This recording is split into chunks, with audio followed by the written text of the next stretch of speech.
wherever you are joining us. My name is Julie Rajan, and I'm on the faculty of the Department of Women's Gender and Sexuality Studies at Rutgers University in New Brunswick. I'm so pleased to welcome you to this panel series entitled Feminicide in Focus, which is this year's theme of the Global 16 Days campaign against gender-based violence.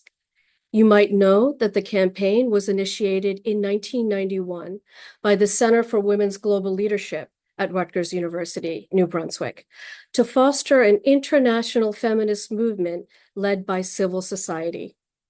Each year, feminist organizations globally dedicate 16 days, starting from November 25th, which is the International Day for the Elimination of Violence Against Women, through December 10th, which is Human Rights Day, to address gender-based violence manifesting in their local spaces, for example, through demonstrations and marches, art exhibitions, and digital activism.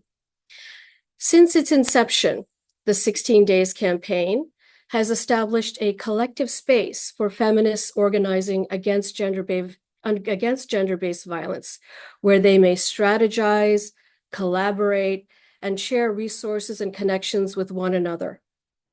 To date, the campaign is comprised of over 6,000 organizations in 187 countries, and at the international level is recognized by the United Nations and the World Health Organization, among other entities.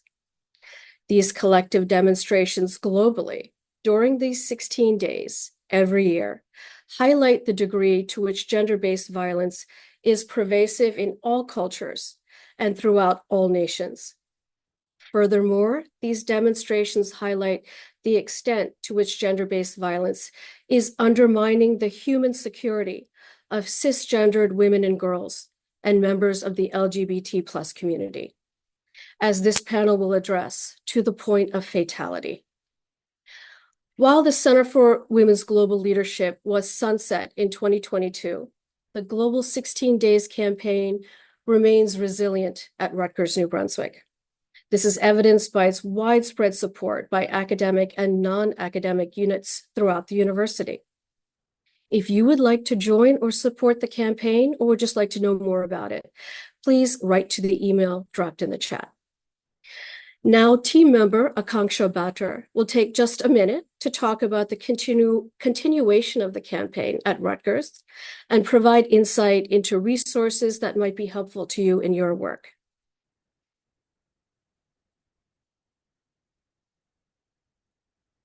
Thank you, Julie. Good morning, good afternoon, good evening, everyone. I am Akanksha Bhatter, a second-year master's student in the Women's Gender and Sexuality Studies Department here at Rutgers University.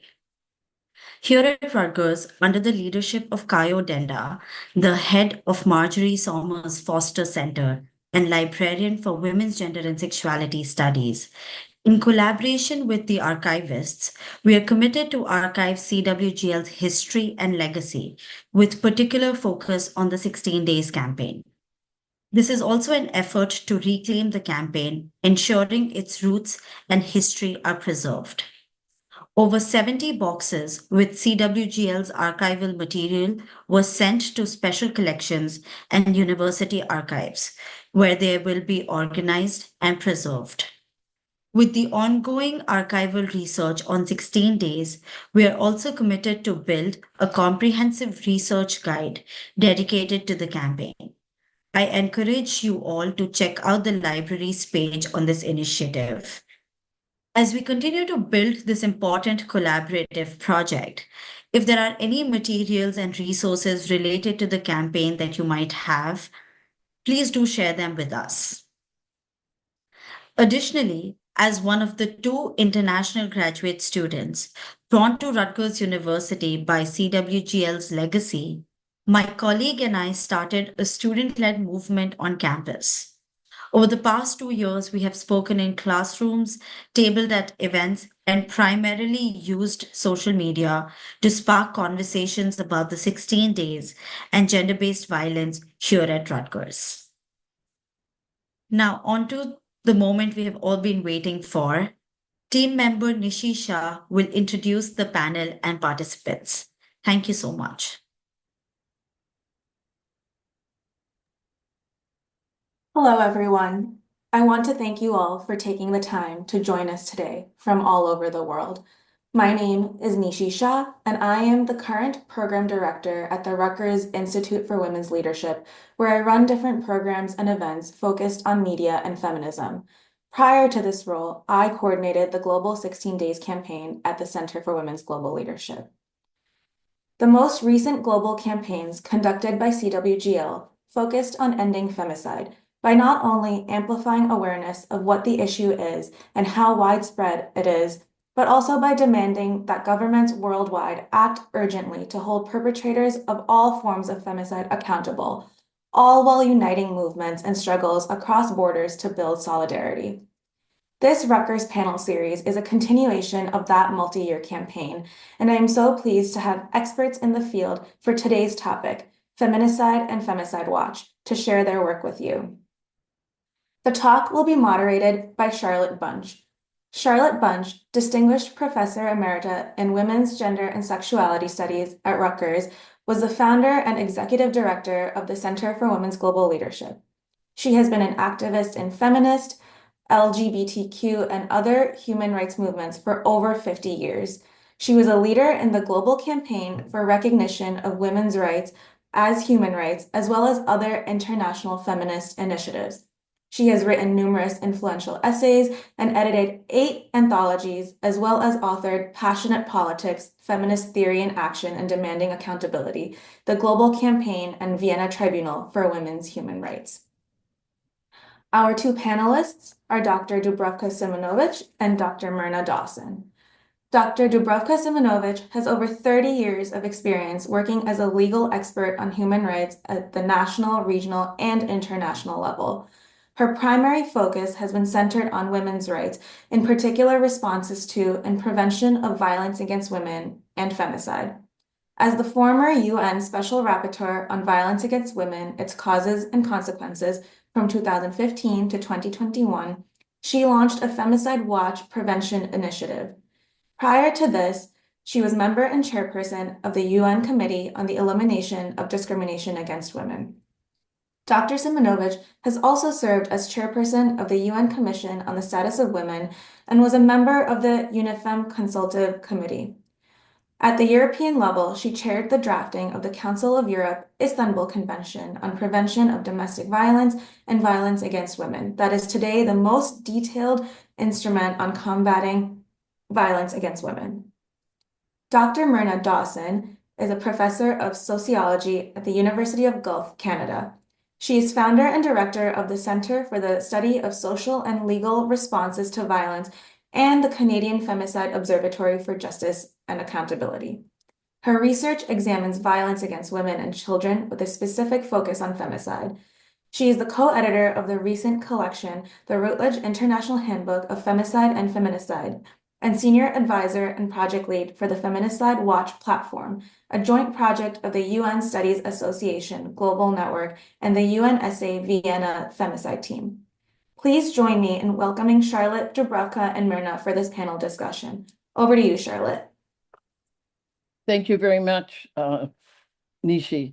It's wonderful to be here with Nishi, who was the last coordinator of the 16 days, as she mentioned, and Julie, who's leading this work at Rutgers.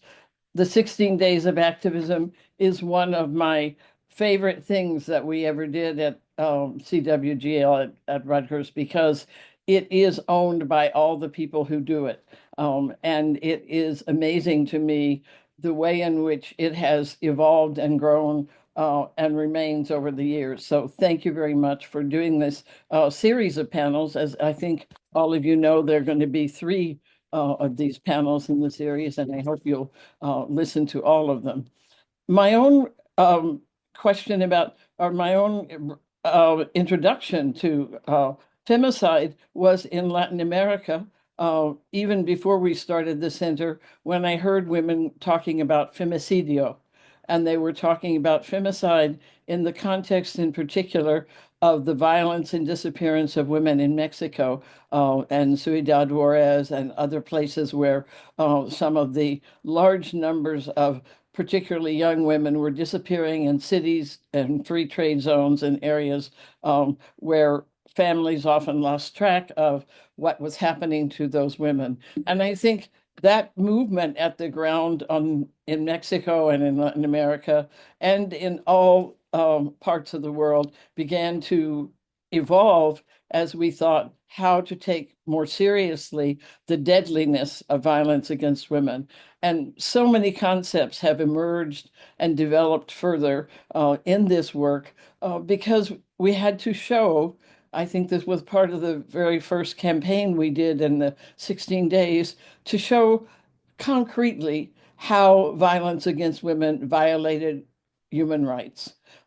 Many of you may not realize that human rights did not recognize violence against women as a human rights violation. It was often considered a crime and certainly a terrible thing. No one was defending it, but it wasn't understood as the most basic way in which women are violated, controlled, and, as we say in talking about femicide, actually killed for nothing more than the fact that they are women and they are seen as the property of various men in their lives, and therefore they are disposable if they don't fulfill what that man or those men see as their role in life, or in any way are seen as dishonoring not her, but him. And so I think it's really timely that the 16 days is focusing in on the question of femicide. And nobody better to start us on that than Dubravka, who has done such amazing work. I was going to read her whole bio, but I think that we've already heard the bio. So let me just say that Dubravka Simonovic represents the best of what women have been able to achieve through the United Nations. She's been a part of all our main mechanisms, the Women's Convention, popularly called CEDAW, the Commission on the Status of Women, which is held every March, and women come, and she was the chair of that. And finally, not finally, but next, as the Special Rapporteur on Violence Against Women for 6 years, from 2015 and 21. So I think that Dubravka represents the ways in which feminists and women have learned to move in the UN system and to try to introduce and bring what violations against us mean on the global agenda. And with that, I'm going to try to keep us on time and turn this over to Dubravka, whose presentation is called Femicide Watch as a National, Regional, Global Prevention Tool. Thank you very much for being with us, Dubravka, and I'll come back after she speaks. Thank you. Thank you. Thank you very much, Charlotte, for this nice introduction, and thank you all for organizing this important panel that is leading to our commemoration this year of International Day on Elimination of Violence Against Women and 16th Day of Activism related to elimination of violence against women. I will present Femicide Watch as a national, regional, and global prevention tool that started in 2015 when I was appointed as United Nations Special Rapporteur on Violence Against Women, its causes and consequences. So I have started with this initiative exactly on International Day on Elimination of Violence Against Women, in order to send a message that we are sending now with this focus on femicide, that femicides are preventable. And I will briefly address terminology and definition of femicide, then methodology, how to collect comparable data, because it was a huge and still is challenge at the national, regional, and global level. And then I will address modalities for establishment of femicide watches or interdisciplinary bodies focused on prevention of such preventable deaths of women and girls. So in 2015, when I was appointed as a special rapporteur, I was thinking, what should I do to use what was done by my predecessors and other women that focused on femicide, but look at the prevention side. Look what can we do in order to prevent femicides that are happening in all parts of the world, specifically in cases of intimate partner femicides and family-related femicides. So on 25th November 2015, I have called all states to establish a femicide watch or gender-related killings of women watch, because at that time, term femicide was not used at the United Nations as an official term. And my predecessor, Special Rapporteur Rashida Manjoo, used term gender-related killings of women, what was a very important concept that I have then connected with term femicide and used both as synonymous. So I have started with a call for prevention of femicide by establishment of a femicide watch or gender-related killing of women watch. And it was objected by some delegations at the UN because they immediately objected to the term femicide, stating that this is not official UN term. But then I have tried to explain that it is important to use term femicide, but it should not be obstacle for those that are at this stage not willing to use this term, but then they could use gender-related killings of women, because the main point is to collect comparable data on such gender-related killings and to focus on prevention side, how to prevent such deaths in a future.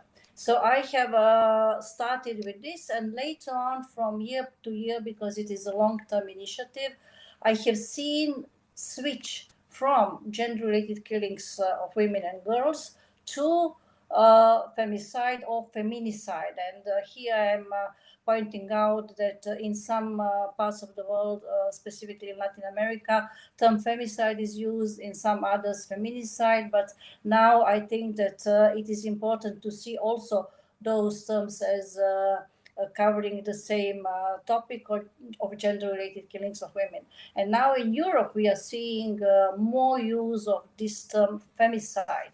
So I have called states to establish a femicide watch on national interdisciplinary bodies that would look into numbers and analyze cases. And I have called for an flexible approach, because it was clear that at that stage it was not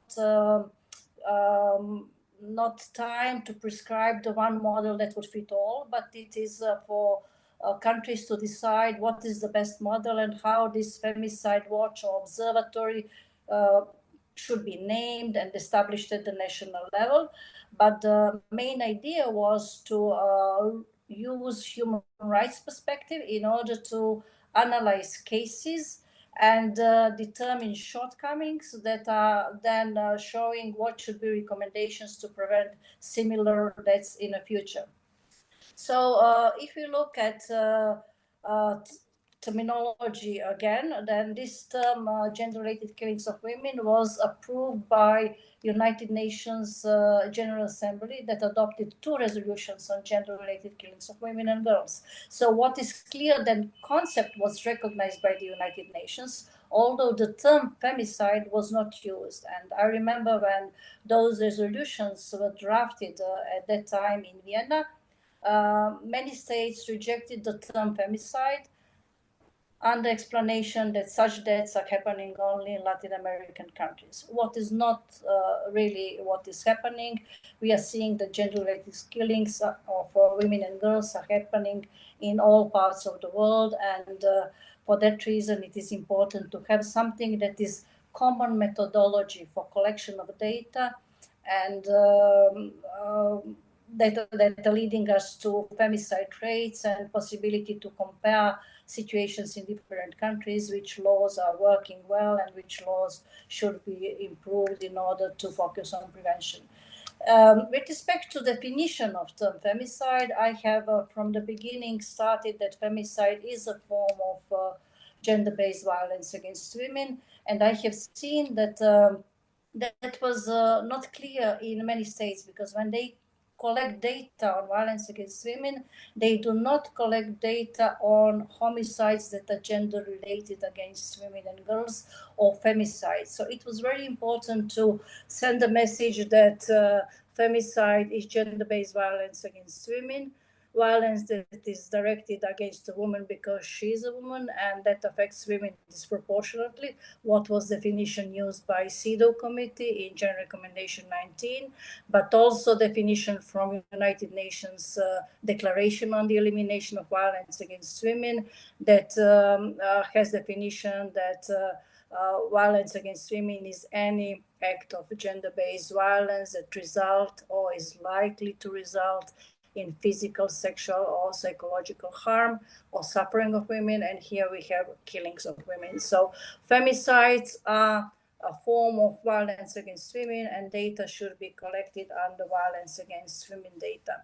So for that reason, in order to have something that should be really comparable at national, regional, global level, I have suggested that countries should collect data that could be compared based on a relationship between the victim and the perpetrator. Because in each homicide case, we can have another important element, what is this relationship between victim and the perpetrator. And in many criminal justice systems, police force and statistical offices do not collect data based on this relationship between victim and the perpetrator. And this is a real game changer.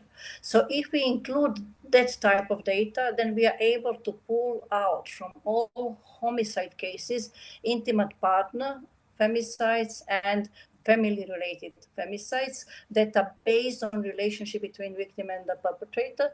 And then third category of femicides are those without such relationship but based on gender motive. I'm very glad that after this initial methodology, UN Statistical Commission adopted statistical framework for collection of gender-related killings of women data, femicide or feminicide, and they are using the same categories. So what means that in the future, all countries and their statistical offices could collect such data, and then we will have possibility to objectively compare data in different parts of the world and different levels of, I don't know, federal states, or maybe at the global level, at the UN level, what will be extremely important to see which laws are working and which laws should be improved or practices at the national level. Then the next important step for bodies at the national level would be to analyze cases of femicide. Because when I was Special Rapporteur on Violence Against Women, I have seen many similar femicide cases in different parts of the world. For example, breach of protection order that was not properly addressed by police forces, and as a result, woman was killed, or even children, and so on. So it is very important to have mandate of those femicide watches on national bodies to examine cases using human rights framework, using CEDAW Convention and using Istanbul Convention and other regional treaties, Belém do Pará and Maputo Protocol, in order to see what were shortcomings at the national level. Was it case connected maybe with improper use of protection orders, or maybe risk assessment was not included? And here, risk assessment, I think that now we are seeing that in those countries that have now started with lethality risk assessment, what is really femicide risk assessment, we are seeing decrease of femicide cases. I would like also to briefly mention that later on, CEDAW committee in its general recommendation number 35, that was done jointly with my mandate at that time, supported this idea of establishment of a femicide watch. in different states that are state parties to CEDAW. Also report to the Beijing Plus 25, that was EC-UN report called all countries to establish a national bodies like femicide watches in order to focus on prevention of femicides. And I think that we have seen also in many countries now better collection of data and focus on numbers and femicides, but we are not yet fully there. We are not yet having comparable data, and we are not yet having full use of this statistical framework that would lead to possibility to extract femicide rates and to see really what is good practice and what should be improved in different countries all over the world. I will stop here, and I hope that through questions and answers we can go further. Thank you. Thank you so much, Dubravka. Really, I think about all the times when we were talking about women's rights as human rights in the 1980s and 90s, and people would say, what difference would it make?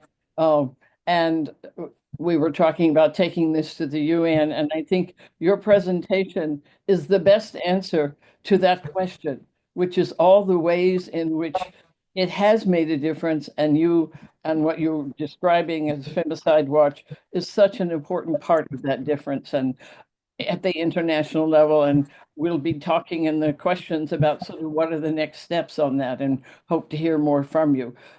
Now I would like to turn to Dr. Myrna Dawson, who was introduced to you before, but let me just mention again so you don't forget who she is. She is a professor of sociology, but in particular, she is a founder and director of the Center for the Study of Social and Legal Responses to Violence and the Canadian Femicide Observatory for Justice and Accountability. And I would ask you now, Myrna, to talk to us about your work in Canada and how these concepts are used and what a difference they can make. Thank you. Thank you very much, Charlotte. I'm hoping that my screen is showing. If it is, yes.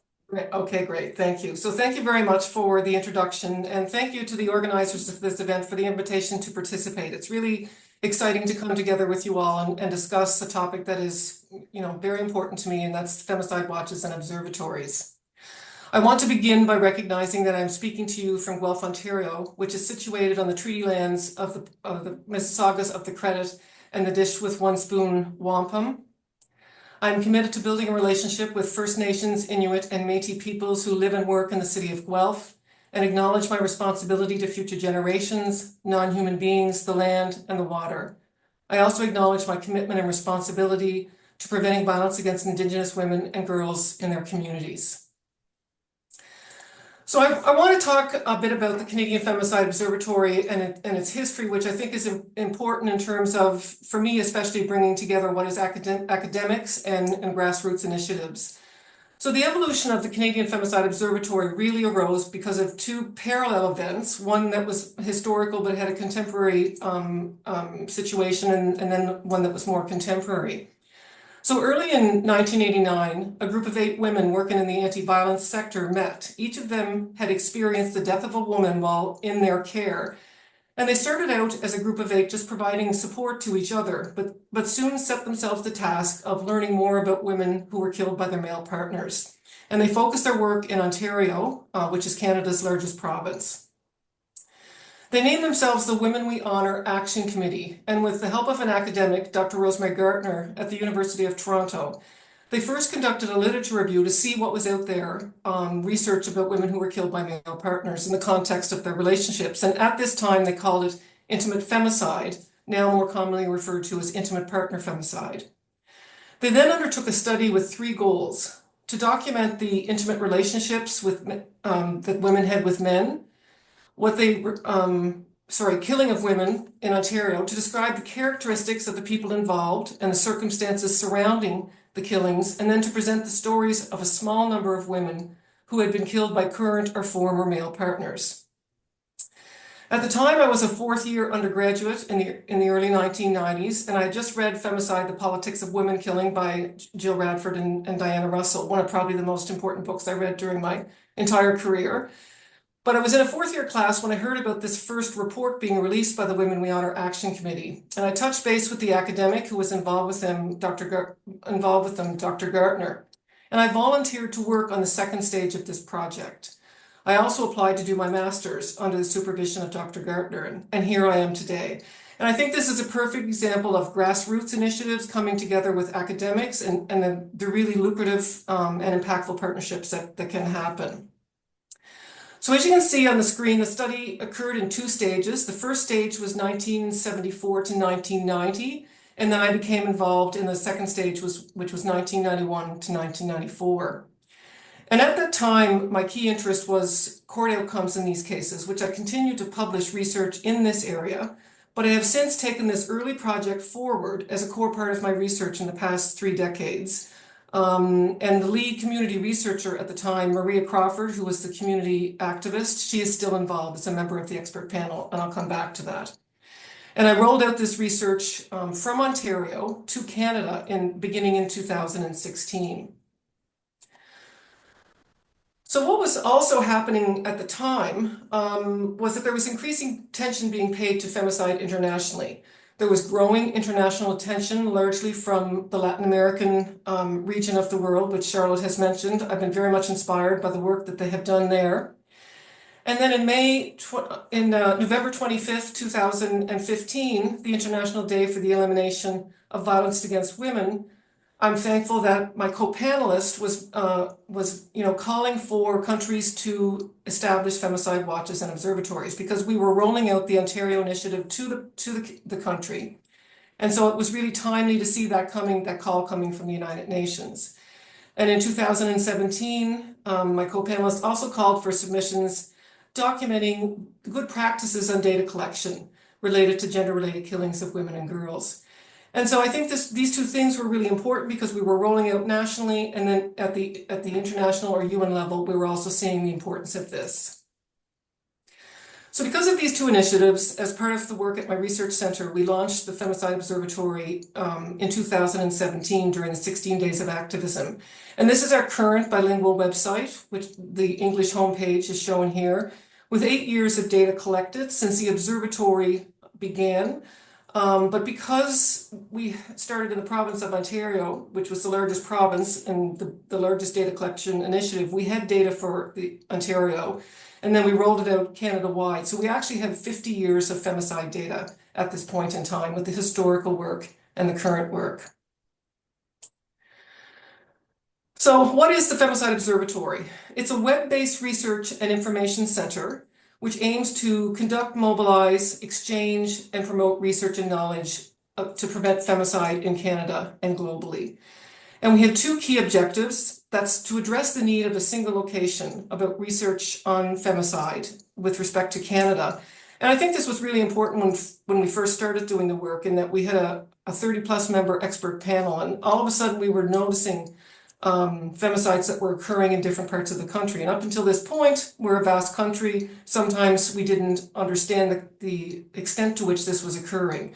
And as you can see in the image here, it's occurring about once every 2 days in Canada.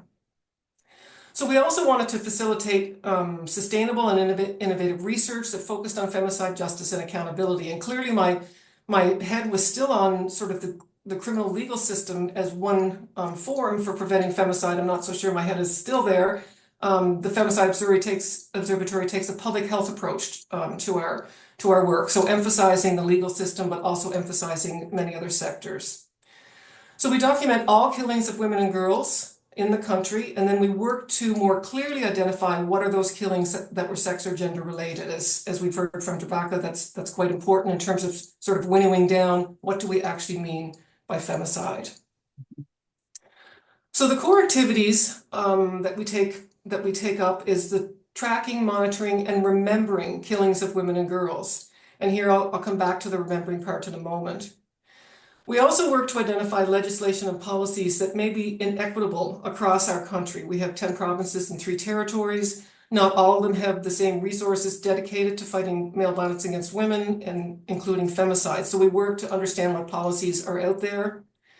We document social and state responses. So social in this context is the media. That's what we focus on for the social responses, and state responses are represented by the criminal justice system. And in part, what we do here is try to identify the stereotypes that we all know are quite present still after all this time in the social and state responses to femicide.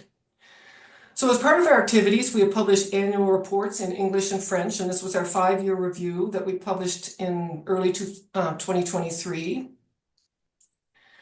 And then coming back to the remembering the women and girls, every year during the 16 days of activism, we have a social media campaign called #RememberMe. And for this, we create individual images of each woman who has been killed, and we circulate them via social media during the 16 days of activism, both in French and English. So we do one woman every hour for those 16 days.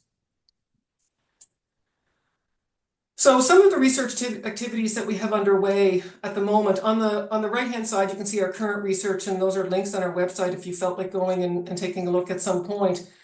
But we have 3 core things that we've been undertaking. Most recently, we're focusing on the measurement of femicide.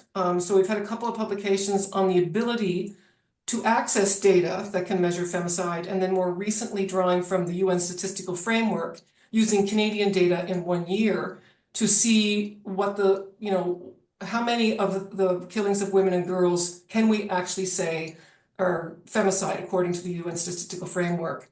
And of those killings in which male accused were involved, we counted 84% of the killings were able to be categorized as femicide, which is a really important finding, I think, because we were only using publicly accessible data. So we were limited in the amount of information we had. We assumed that number would be higher if we had access to official resources. We also have a fairly large project focusing on the media. And we've adopted kind of like a social ecological framework to look at how the media frames these cases, whether they stick to the individual level explanations, or do they expand it to looking at the community and societal contributors that we all know are part of what contributes to femicide in all countries. And then finally, I'm coming back now to my early interest on the court outcomes. Some of my early work ended in about 1994, and so we've got quite a chunk of data now that we're analyzing, looking at the court outcomes in these cases and trying to assess whether or not there's been changes over time in how the courts perceive and respond to these types of killings. So one of the other things that we're very active in and concerned about is primary prevention, and we use social media to do this. And by primary prevention, I mean one of the key, I think, consensus on preventing male violence against women, including femicide, is changing attitudes. And so we're very much trying to use social media to circulate information on why it might be important to call it femicide or feminicide officially in legislation. We have a social media campaign that is #FemicideIs, in which we use the UN statistical framework indicators, but also other indicators. There's been research that's been done on this for many decades. And so we draw on that work to sort of say femicide is, sexual violence against women that ends in her death and that sort of thing. We also take some of the key findings from our annual reports, and we circulate images to educate the public on, other factors related to femicide. So in the bottom right-hand corner, we talk about sometimes just because a woman is not killed doesn't mean that there isn't femicidal violence that's led to the killings of other individuals, including children, even though the male perpetrator might not have been successful in killing the primary target. And so we try to emphasize femicidal motivations that lead to deaths, not just of the woman who was the primary target, but also of children and others who might have come in the path of the killer. The other thing I wanted to mention in terms of what I feel really important in terms of the global north and the global south, I use that as quotes because it's problematic in some of the categorizations, but is bringing together researchers. And myself, along with my co-editor, Sadie Moibed, who just recently became, she just recently defended her thesis. She was at the University of Cambridge, but she was a native of Mexico, and both her and I were working on the Femicide Watch platform together. She got me involved in the Femicide Watch platform. And I discussed with her the possibility of bringing this handbook together. And I'm quite proud, and she's quite proud of what we've been able to do in terms of the representation. As you can see, we've got over 120 contributors from over 30 countries. And we had translation involved for those individuals whose primary language was Spanish. And we're able to bring some of those researchers from Latin American countries into a collection that would be read widely, but also connecting the global North and the global South.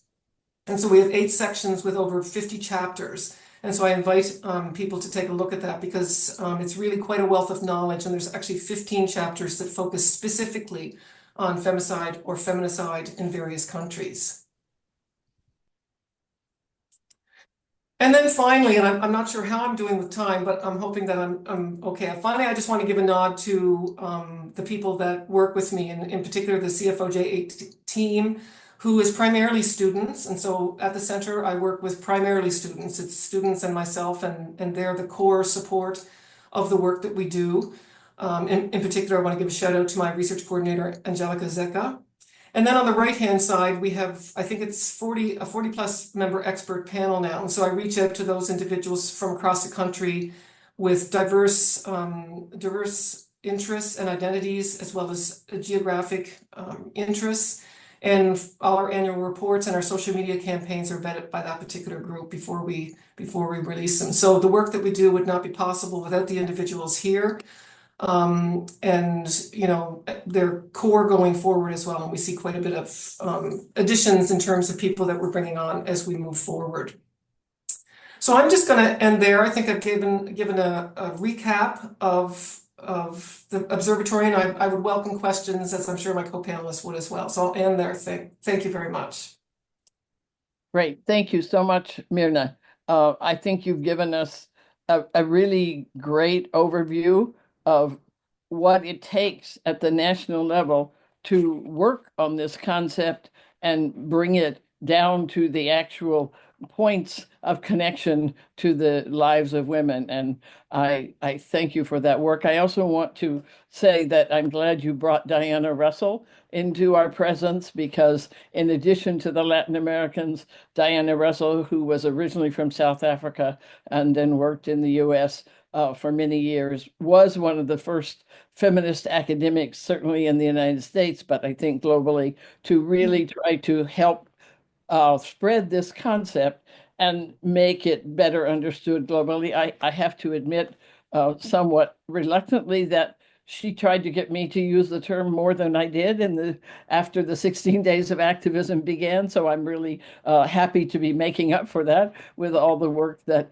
you and Dubrovka are doing, and with this series that Julie introduced. I'm going to give a couple of questions to you, and then I hope we'll get questions from the audience. And that question my first question really grows out of what we're just discussing.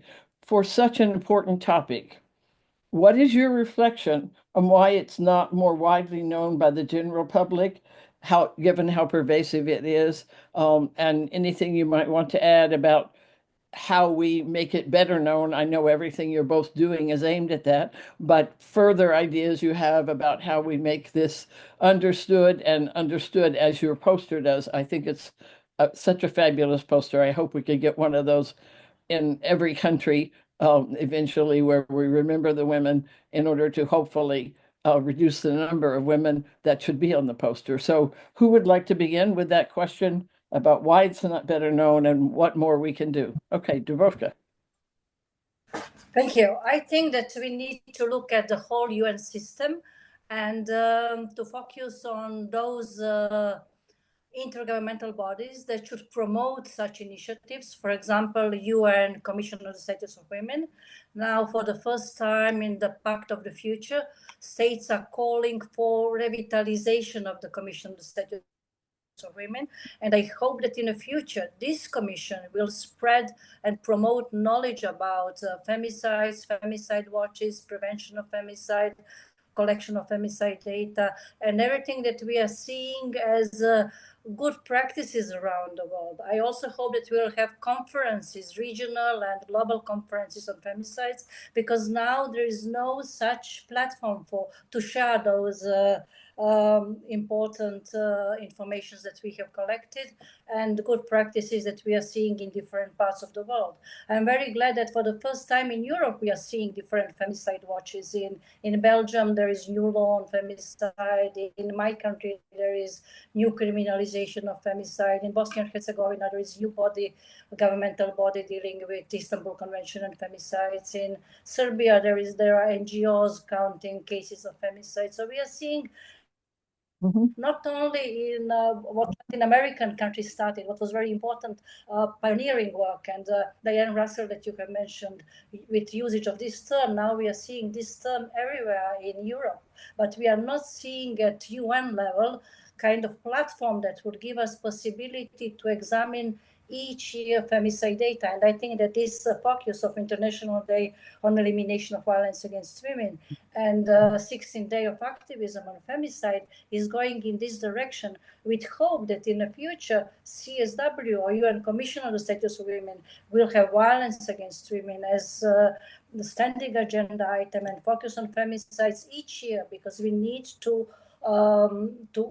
examine femicide rates. We need to see what's working and what's not working. And I would like to congratulate Professor Myrna Dawson for doing this excellent job in Canada, because now we are seeing that this is knowledge that should be spread around. I'm seeing also from other countries different examples, and I hope that in the future it will go in this direction of establishing a platform at the UN level that will really enable us to go step by step to what is needed to have femicide prevention watches at the national, regional, and global level.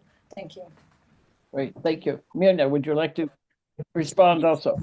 Yeah, I guess one of the things I would mention, I think many people are probably aware that we are the country where the Montreal Massacre occurred almost 35 years ago, in which 14 women engineering students were killed by a misogynist male who blamed them for not getting into engineering school. So, you know, the term femicide has been in our country, in Canada, for quite some time among particular people, but we still don't call it femicide officially. And so we spent a lot of time sort of talking about why we should. And I think one of the key things is my first career was as a reporter. And as much as I criticized the media, I also realized the media is our friend. And we've really taken a lot of effort to try to drill down and explain femicide in language that the general public can understand. Because, you know, if you're talking to the media about patriarchy or some of those things, they don't get it, and it's about turning it into language that they can understand. So I often think that the grassroots is where the change really comes, and I think we're remiss if we don't target at the public, the ground level, the public, and explaining it better at the public level. Great, thank you. And I totally agree with both of your answers. I think that's what we tried to do with the 16 days of activism and the work that you're both doing, which is to link the local and the global. People often ask me, which is more important? And I say, that's an impossible question, because if you're not working at all the levels, you're not going to see the changes that you need. And it's not a question of which is most important. It's what you need at each level at any given time. And I think that you're absolutely right. If the things that we've been able to achieve internationally don't get reflected in what's going on at the national and local level, then they ultimately don't fulfill what we're trying to do.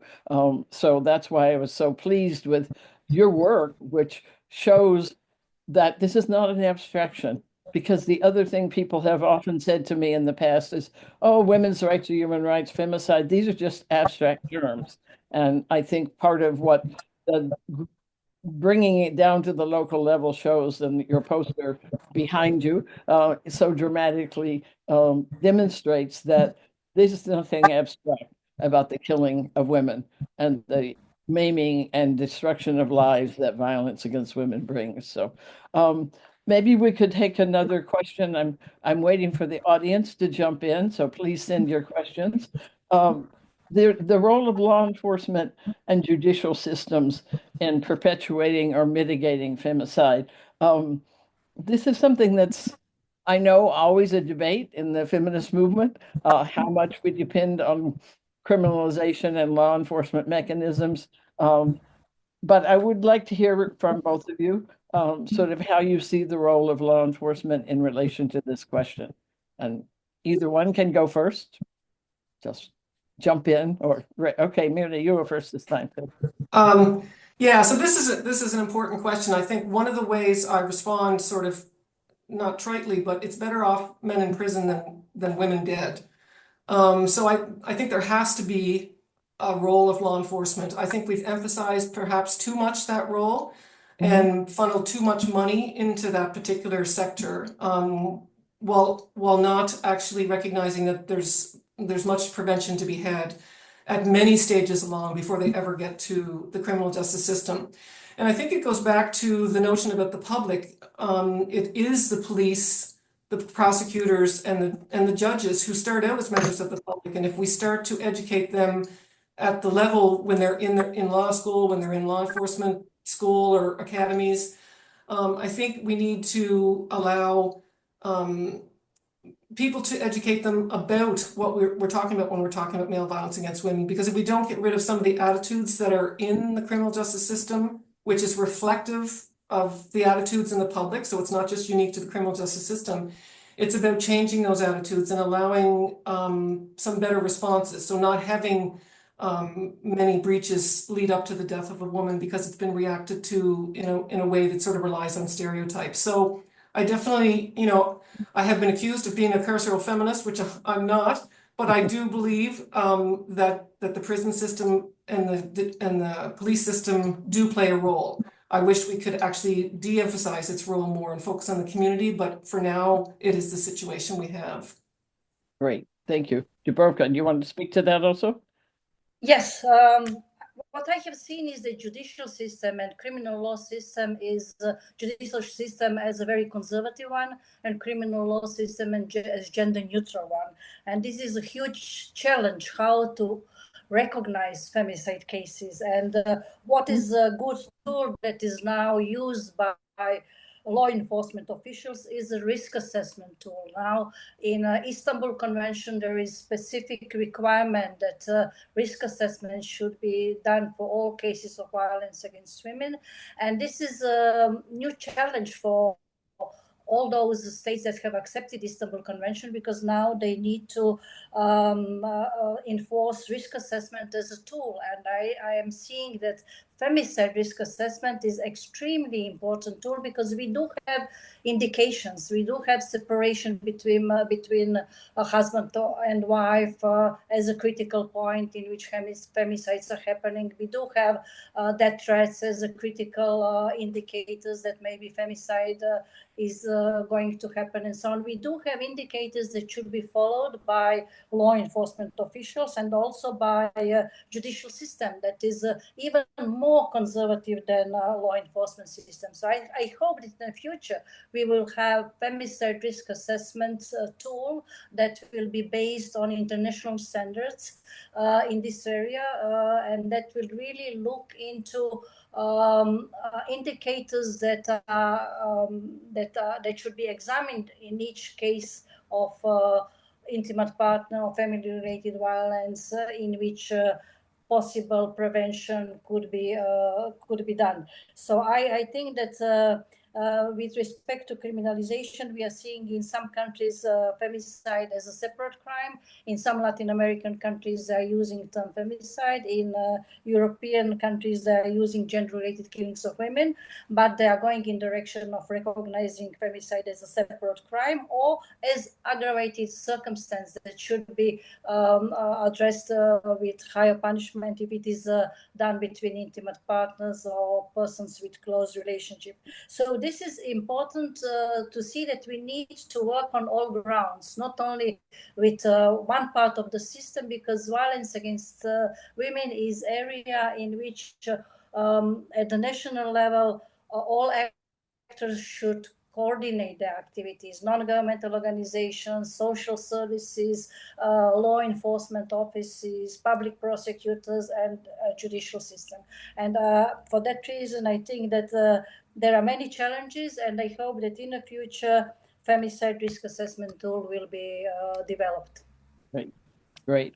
I think that leads us to a question that I was going to ask, and then I'm going to link it to the question from the audience, which is, what are the reasons that states and the UN resist the term femicide? And I'd like to link that to a question that I think should have been for me, but I'm going to pass to you, which is, why is there no femicide watch in the United States?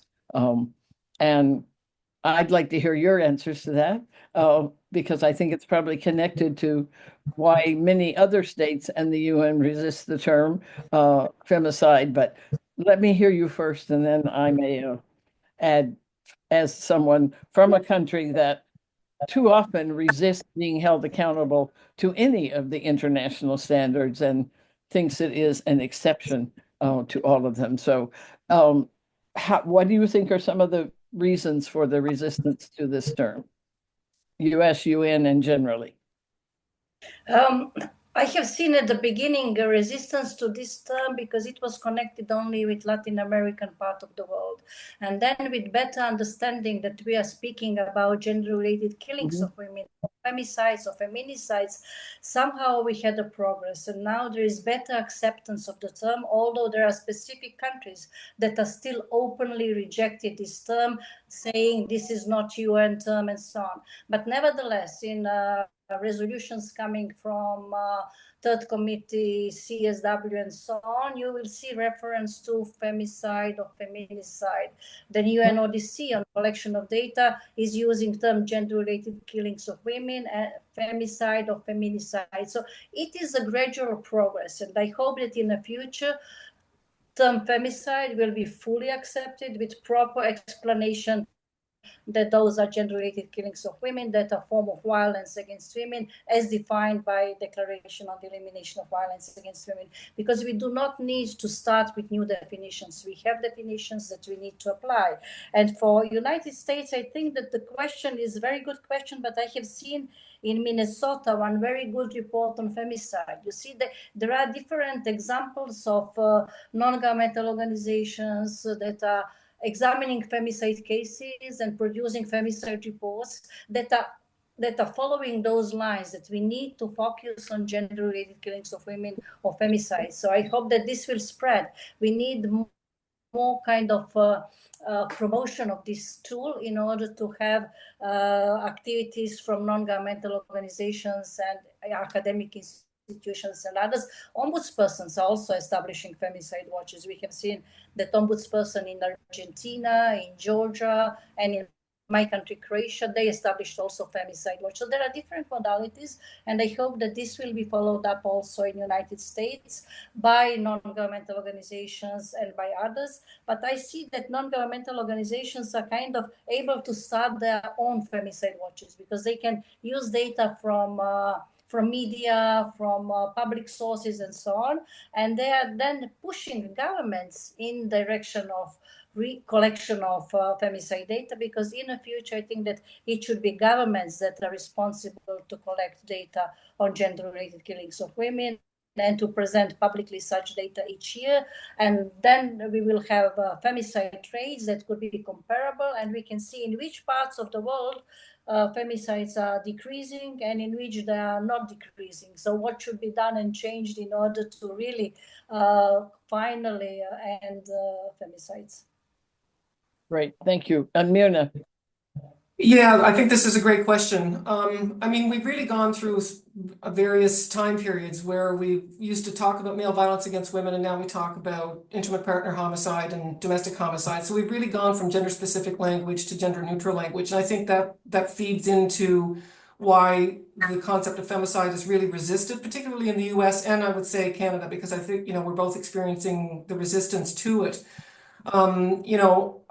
Hearing Dobraka's point about the activists in Latin America, where we see it most being recognized, it started with the activism and the grassroots movements. And I think that's really key. And the United States does have Count Women USA, which is a activist grassroots group that is trying to count it. I mean, the difference between Canada and the US is we're a smaller population, so it's a little bit easier for us to try to document the number of women killed because we're documenting fewer. You know, I think some of the things that we've seen pushback on is they said, well, why would we call it femicide when more men are killed? They don't understand it's not the concept of men and women and the numbers of them being killed. It's why and how they're killed that we're trying to capture with the term femicide, and that it's a smaller number of women. So why would we focus on that? We have seen one positive step here in Canada, and that StatsCan 2 years ago came out, and I sat in the advisory group for it, with their first publication on gender-related killings of women and girls, and they had never done that before. The difficulty is, I think, that they only were able to capture 4 of the 10 indicators that the UN statistical framework had identified. And Canada's statistical agency is pretty good. And so if we can only capture 4, it means that we're not collecting the right information. And so one of the things I'm constantly saying is we need to collect data for prevention, not for administration. And I guess I'll end by saying, you know, the current climate doesn't make it hopeful for femicide to be introduced in the United States or Canada, but that doesn't mean that we sort of give up pushing it. We continue to push this message, and hopefully it'll be heard at some point in time, even if it's not during my time. Right. There is a specific question for you, Myrna, that I would like to ask, that one of the audience members asked. Is there a Canadian response or services for the children of the women who are murdered? That's a great question. My simple answer is there's not enough services available for them. And the more complex answer, I guess, is that we actually don't know what services are available. And that's one of the things that we've started to identify in our recent report, our 5-year review. We started to identify the number of children that were actually left behind from femicide. And so over the 5-year period, there was at least 800 children who now did not have a mother, and more than likely, in many cases, did not have a father because they were either imprisoned or died by suicide. So this is one of the things that's actually on our radar, is to more accurately document how many children are affected, and because this is just the tip of the iceberg, of course, because femicides are the end of chronic situations of abuse. Right. But in order to draw attention to the numbers and see if we can get more information on what services are available. But the general consensus is that sometimes after the legal case, they're forgotten by the systems. Yeah. Thank you. I'm going to turn to Nishi now, who's been taking all the questions from the audience and passing them to me to ask one of the audience questions directly. Nishi? Thank you, Charlotte. A question in the audience was, if the relationship between the perpetrator and the victim is in consideration for the definition of femicide, what happens when in the cases where there is no relationship, and how do we advocate for those victims? If I may respond, under this methodology that I have started developing, and later on UN Statistical Commission developed further, it is important to look at those 2 categories that are based on relationship between victim and the perpetrator, intimate partner, homicide or femicide. And here I would like to mention something that is extremely important, that is coming out from proper collection of such data. In cases of intimate partner homicides, when states are collecting such data, we are seeing that more than 80 to 90% of victims are women, and those are femicides. So it is extremely important for those that are challenging term femicide, that are challenging the whole concept of gender-related killing of women, to look at such data. And then there as politicians or persons in charge for prevention, they are seeing that they need to focus on prevention of such cases. In case of family-related femicides, these percentages are different. They depend with respect to different parts of the world, they are different. But with respect to 3rd category, and that was also recognized by my methodology and also your statistical methodology, we need to develop further motivation for gender-related killings, because we are seeing now that in the cases when there is let's say a motivation that is showing sexually related crime and so on, those are femicide cases that should be further examined by femicide watches and so on. But methodology how to pull out those cases from homicide cases is under development by UNODC and Statistical Commission. But at this stage, I think on the first two categories, we can have objective comparable categories for the whole world. In third part, we are still developing understanding how to agree what are those motives that are then going to be recognized as those that are labeling cases as femicide cases. So I think that we are going in right direction, and we need to progress with collection of data based on relationship between victim and the perpetrator, and also development of this third category related to motives of such killings that were really mentioned by Diane Russell and all others. In many cases in which perpetrators are not known, those mass killings of women and girls in different parts of the world that we are recognizing as gender-related killings and murders. Now we need to develop methodology how to properly collect such data. Myrna, do you want to ask, or shall we jump to another question?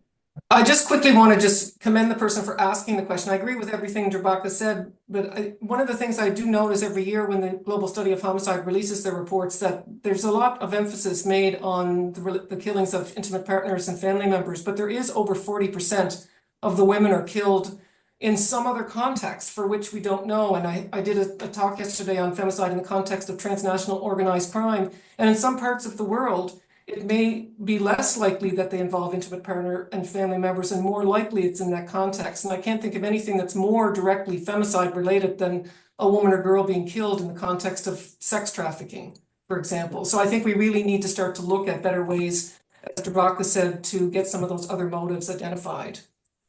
Great. Nishi, next question. Sure. Can you share your findings on most effective prevention strategies and actions?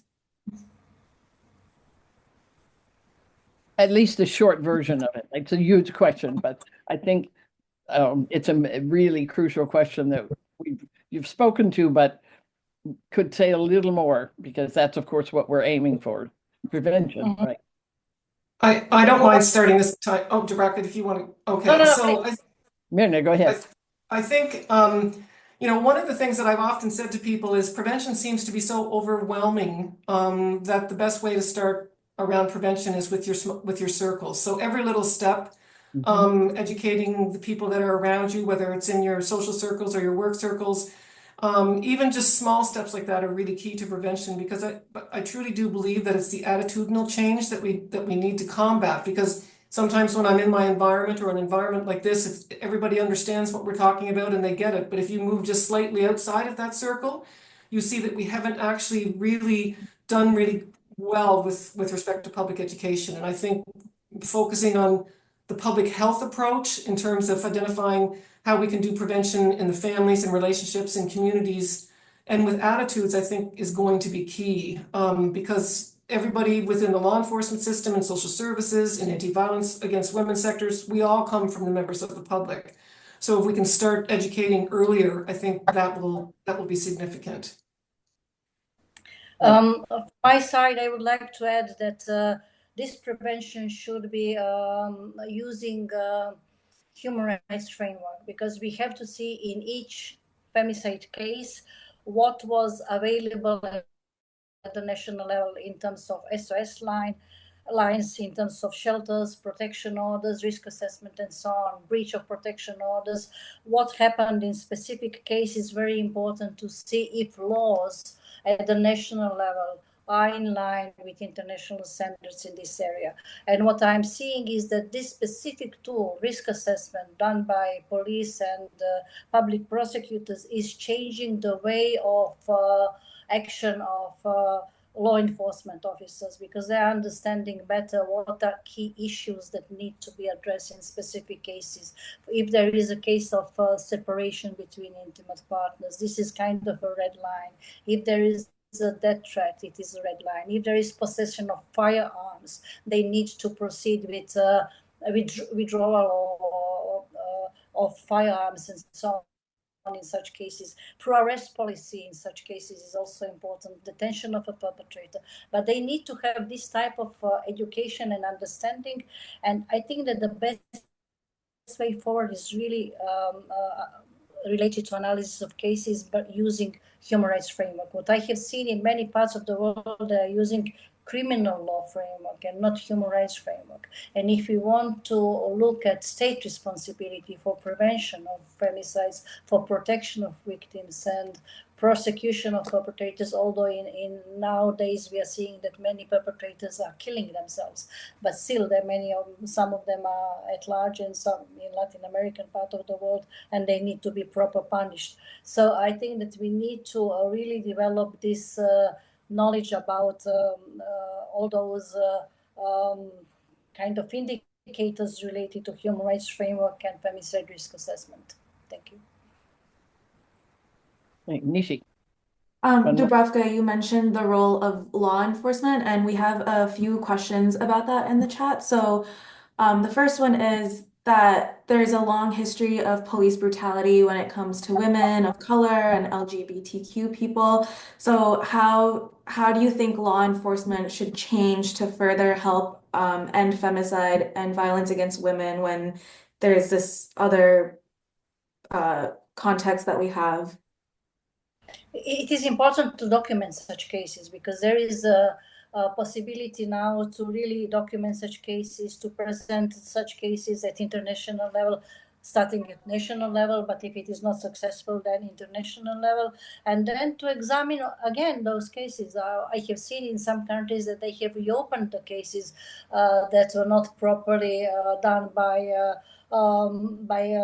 judiciary with respect to indigenous women and girls, because it was recognition that process was not done in line with human rights standards. So I think it is extremely important to document such cases, to have non-governmental organizations and media speaking up about such problems, and then to have a proper response from those that are able to change the system. And we are seeing changes. So I think that it is now important to recognize that criminal justice system is very conservative, and it's very long-term process to change it. But we are seeing changes, and it should be pushed from all sides in order to change properly this system and to align this system with international norms. And I hope we are seeing, for example, the Istanbul Convention produced many changes at the European level. And I hope that at the UN global level, we will have something like optional protocol on violence against women attached to the CEDAW Convention in order to have those important provisions related to prevention of violence against women and protection of victims at the UN level as something that is legally binding, that will force countries to change their national systems. Great. Nishi? Mirna, did you want to add to that one? No, I would just be repeating myself because I agree with everything she said, but it's back to training and attitudinal change, I think, you know, with respect to police. So, yeah. Right, because there was one, I'm just grabbing specifically something that was addressed to you here in our, from a student, I just lost, a student that did work on Canada for Julie's class, right, Julie? And I've lost her question. Nishi, do you have that one that we can ask Mirna specifically? Thank you. Yes, I can. Given your involvement, Mirna, in the feminicide and gender-based violence movement in Canada, do you think that the Women and Gender Equality section of the government is providing adequate resources? And how have you seen it change or improve in the past few years? And where are places that it's still falling short? That's a good question. Thank you. So I guess I would say that we certainly have a strategy, at least on paper, on gender-based violence. And there is resources available for frontline services and other sorts of initiatives targeting gender-based violence and male violence against women and girls. But I think I would go back to Drvaka's visit in 2019 to Canada and her report, which I've quoted frequently, that at that time we had somewhat of a piecemeal response to violence against women in our country. And I don't really think it's changed that much. I think it's still piecemeal. I don't see us as having a whole of system response where there's national collaboration ensuring that women across the country in all 10 provinces and territories have equitable access to resources regardless of where they live, have equitable access to services regardless of where they live. So I think we're still seeing a piecemeal approach, perhaps because our laws are made federally and implemented provincially and on a territorial basis. But I'm not sure we've improved in that regard. Certainly there's been money, resources committed. I'm not sure, I think we all struggle with the sustainability of resources and see our services as constantly trying to move from one pot of money to the next. So I would say we still have a lot of work to do in Canada. I don't know if we're unique from the rest of the world. However, I think most countries are still struggling with how to adequately fund prevention initiatives in this area. Thank you very much. We don't have much more time, so I'm going to take one from Nigeria as our final question.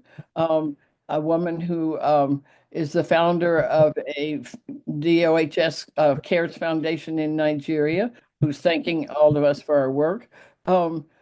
She's saying that femicide is not recognized there, often not reported. Many women often die, but the police don't respond to their request to get data on gender-related killings. I know that this is a question, but maybe a follow-up we need to send you because she's looking to get a femicide observatory in Nigeria. Who would like to take that response first? And I think this is, you can kind of maybe do your wrap up with this question also, if you want to, any last things you wanted to say. If I may say, this is excellent question that is showing that this UN statistical framework on collection of data on femicide and feminicide is not really promoted and not really used. And I'm wondering why. If something is approved at the UN level, why we are not spreading this around the world to all statistical offices, because they all collect homicide data.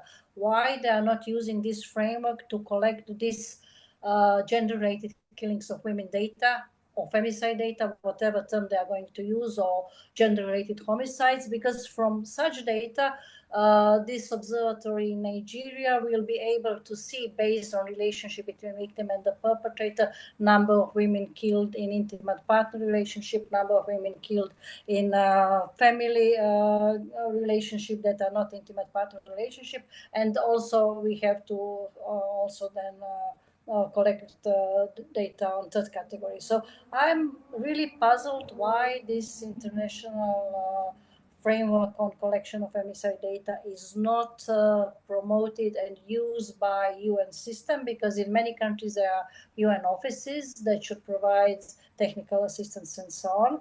And I hope that in the future we will have use of this framework, because it will give us possibility to see what's going on in different parts of the world, to have comparable administrative data on intimate partner killings or family-related killings in all parts of the world. And I hope that this NGO from Nigeria will start this work, because we are seeing from other parts of the world that it is pioneering job and it could be done by non-governmental organizations. Recently, I was called by Denmark, by one non-governmental organization that started the work on femicide, and now they are trying to have a link with other femicide watches in different parts of the world, and to go in this direction of examining what is coming out as good practices. So that would be my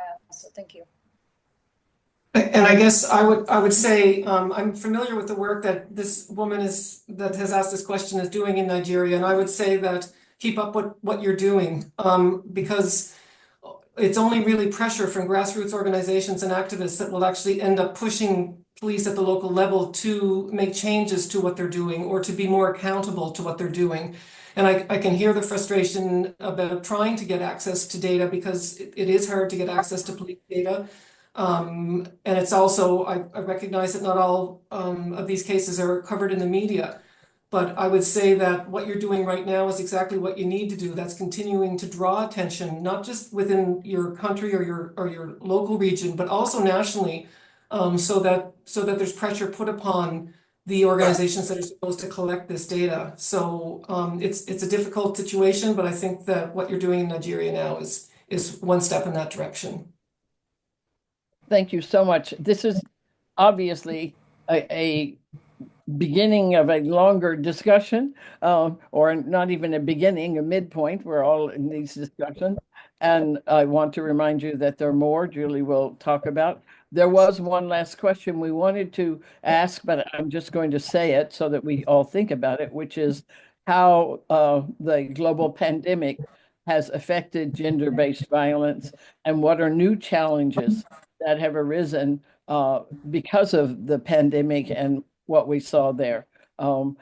If either of you want to say one sentence, you can quickly do it. And then I'm going to turn this back to Julie. Either one. I guess Yeah. I will just simply say that one of the impacts was that the issue came out more in the public light, and so it's actually drawn attention to the situation of domestic violence while at the same time increasing it in some parts of the world. So it's been both a positive and a negative in that there's more attention because there's probably more rates. But I think the challenges posed are challenges that we had before the pandemic, but really just those challenges on steroids. Okay, thank you. During pandemic, many shelters were closed, many protection orders were not available. So it was a huge challenge for women victims of domestic violence to stay at home. And unfortunately, we do not have clear data. In cases in which we would have such collection of femicide data as we are promoting through this UN statistical framework, we would be able to see decrease or increase. Now, some countries have reported increase of femicides, some are not seeing such increase. So it is a huge challenge, but it was clear that with respect to shelters and protection orders, some states applied new measures. They enabled victims to go to hotels instead of shelters because they were closed due to COVID. And then also to seek e-protection orders through internet and so on, or to seek other types of help in different way, because pandemics are challenging our regular way of work, and we are seeing that even in a normal situation, there is no sufficient number of shelters, there are no real efficient protection orders and so on. So the challenge is higher during pandemic. Thank you. Thank you very much for your concise responses. And we all know that the context does constantly change, but the fundamental problems of violence against women, call it patriarchy if I can, of the notion of domination that is behind this, which is to control women's behavior, continues. So we have to continually update our responses by the context. And I thank you so much to both of you. To Mirna Dubrovnik. I think it's been a great introduction to the local to global, and I'm passing it to Julie, who will close it out. Thank you. Thank you, Charlotte, Dubravka, and Mirna, for a wonderful discussion, highly informative and dynamic. And we also thank you, audience, for joining us and taking the time out of your busy schedules to make it to our session today.